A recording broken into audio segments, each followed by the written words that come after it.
సికింద్రాబాద్లో బీజేపీ ఆధ్వర్యంలో అటల్ బిహారీ వాజ్పేయి శత జయంతి ఉత్సవాలు ఘనంగా నిర్వహించారు. ఈ ఉత్సవాలకు ముఖ్య అతిథులుగా కేంద్ర మంత్రి కిషన్ రెడ్డి, రాజ్యసభ సభ్యుడు లక్ష్మణ్, వాజ్పేయి మనవరాలు ప్రాచీ శుక్లా హాజరయ్యారు.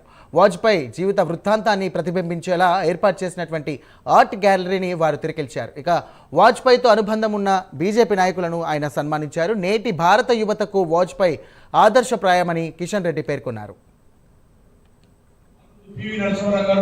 నమ్మకంతో విశ్వాసంతో వాజ్పేయి గారిని పంపించారు. వాజ్పేయి గారు విదేశాంగ మంత్రిగా ఉన్నప్పుడు కానీ, భారతీయ జనతా పార్టీ ప్రారంభించిన తర్వాత, భారతీయ జనతా పార్టీ విస్తరణలో కానీ దేశంలో ఎక్కడ ఏ సంఘటన జరిగినా వాజ్పేయి గారు వెళ్ళాల్సి, అన్ని జిల్లా కేంద్రాలలో అనేక బహిరంగ సభల్లో మాట్లాడినటువంటి నాయకులు దేశంలో ఎవరున్నారంటే అటల్ బిహారీ వాజ్పేయి గారు ఈనాటి వరకు కూడా ముందుంటారని మనం వస్తాం.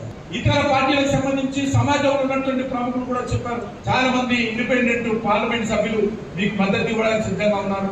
నేను ఎవరి మద్దతు మళ్ళీ తీసుకోవడం అంటూ జరిగితే భారతదేశ ప్రజల మద్దతుతో మళ్ళీ పార్లమెంటులో ప్రధానమంత్రిని అడుగు పెడతారు తప్ప నాకు ఎవరి మద్దతు అవసరం లేదని చెప్పారు. ఇంత పెద్ద దేశంలో ప్రధానమంత్రిగా బాధ్యతలు ప్రభుత్వాన్ని వదిలేసినటువంటి చరిత్ర ప్రపంచంలో ఎవరైనా ఉందంటే అటల్ బిహారీ వాజ్పేయి గారి నాయకత్వంలో భారతీయ జనతా పార్టీని మాత్రమే అని చెప్పి సందర్భంగా మనం వాల్మీకి అంబేద్కర్ ఆవాస్ యోజన తీసుకున్న, జాతీయ రహదారుల నిర్మాణం ప్రారంభించిన, ఆ రోజు 75,000 కోట్ల రూపాయలతో మొదటిసారిగా వాజ్పేయి గారు జాతీయ రహదారులతో స్వర్ణ చతుర్భుజ పేరుతో అన్ని రాష్ట్ర రాజధానులను అనుసంధానం చేసేటువంటి ప్రక్రియకు రూపకల్పన